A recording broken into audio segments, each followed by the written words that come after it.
Hi, I'm Afflex, and today I wanted to introduce a new series to my channel, an alternate MCU. I really already love the MCU. I think it has a lot of great films, but I wanted to offer a different approach to it in a case where Marvel had the rights to all their characters.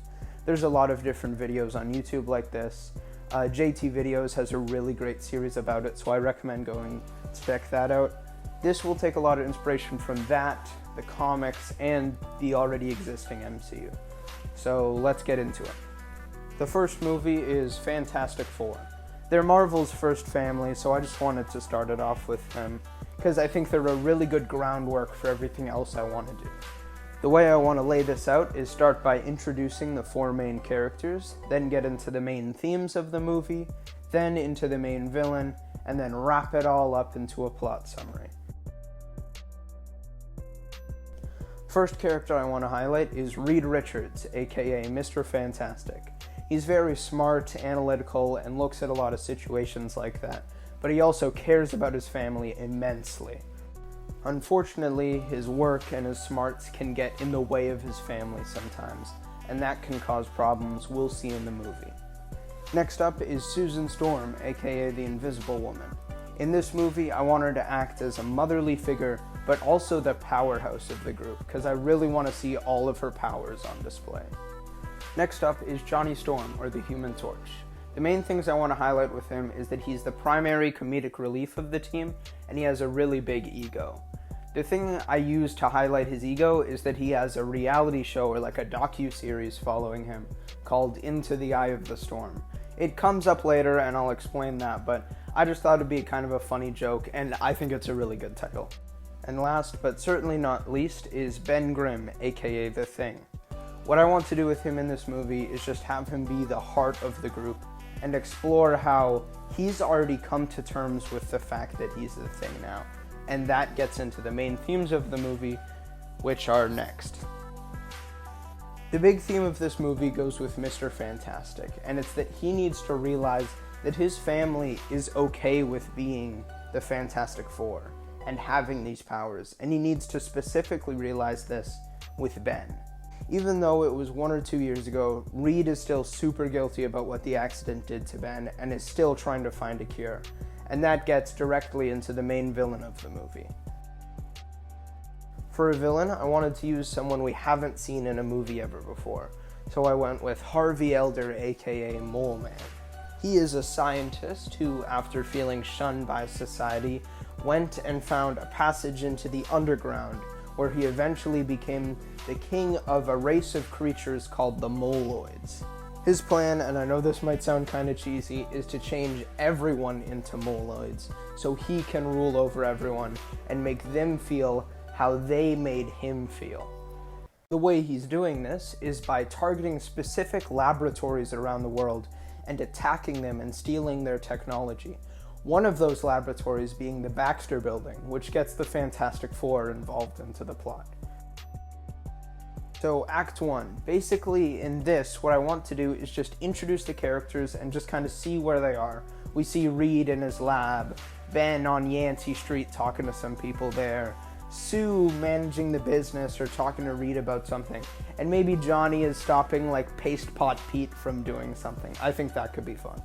We see Mole Man too, and just him forming his plan, and eventually we see him attack the Baxter Building, and the Fantastic Four chase him into the underground, leading into Act 2.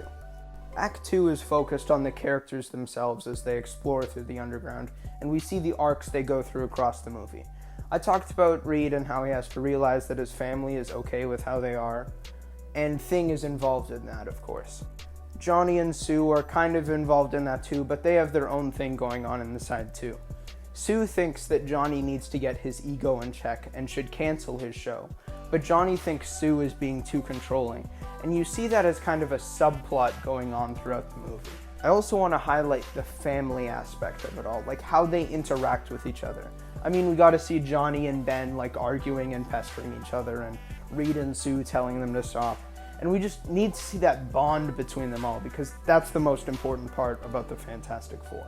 And of course, this is a superhero movie, so we need action. So they come across different kinds of moloids, big, small, sharp teeth, sharp claws. stuff like that, and encounter the Mole Man and kind of see what he's doing with his plan. And Reed finds out about Mole Man's machine and wonders if he could reverse engineer it to change all of them back to normal. Reed talks to Ben about this machine and what it may be able to do, but Ben says he's fine with it. He's okay with being the Thing, but Reed can't get over his guilt and strikes out on his own from the rest of the group to go after the machine. At the machine, Reed fights Mole Man and the Moloids, but alone he just can't do it. He's taken prisoner, and Mole Man starts explaining to him his plan and monologuing and the such. The monologue does have a point to it though, and helps Reed to realize what Ben has been saying this whole time. And he finally realizes that he doesn't have to be guilty, because they want to be superheroes, and they're fine with how they are. Mole Man is about to kill Reed, however, until the other three burst into the room, and we see all four of them just work together with perfect synergy. I want to see Reed forming plans on how to defeat Mole Man. I want to see Sue forming shields to protect the others. I want to see Johnny blazing a path through the Moloids, and I want to see Ben just pushing through. Another thing that I think is really important, and I want to keep here and throughout the whole movie, is keep the comic bookiness of it all. I want this to look bright and colorful and fun, but dark when it needs to be. I just want it to feel like a comic book put on screen. That totally includes the catchphrases, by the way, it's clobbering time and flame on. They have to be there. It's a Fantastic Four movie. There's no way it can't be there. And this moment of them all working together, I don't want it to be the first time they're working together in the movie. I just want it to feel like they're really on the same page now, and you really feel that synergy between them all. Anyway, they beat Mole Man, but he makes one last move for the machine. But when he activates it, it causes the cave to collapse a little bit more and create chasms that Mole Man and the machine fall into. I want to have a moment here too where Reed can either grab Mole Man or grab the machine. And he thinks back to just everything that's happened in the movie, and he pulls Mole Man out. Now, for Mole Man, this is the biggest moment in his whole life. No one has ever looked out for him, and he apologizes to the Fantastic Four. He says sorry about his actions, and even though it might not mean anything, he just feels different. From here, we have our basic wrap-up things. We have Reed and Ben fully reconciling, Johnny agreeing to end his TV show, and Sue agreeing to be less controlling, and Mole Man goes to prison, finally happy. Also, of course, the Fantastic Four continue to be superheroes, and they get ready to go off onto their next adventure, wherever that might be. Thank you for watching. I really hope you enjoyed the video. If you did, please like and subscribe. And if you haven't checked out the DCCU, please do. The channels are linked in the description for the other videos. They're really great, so please check them out if you haven't. And yeah, have a great day, and I'll see you later.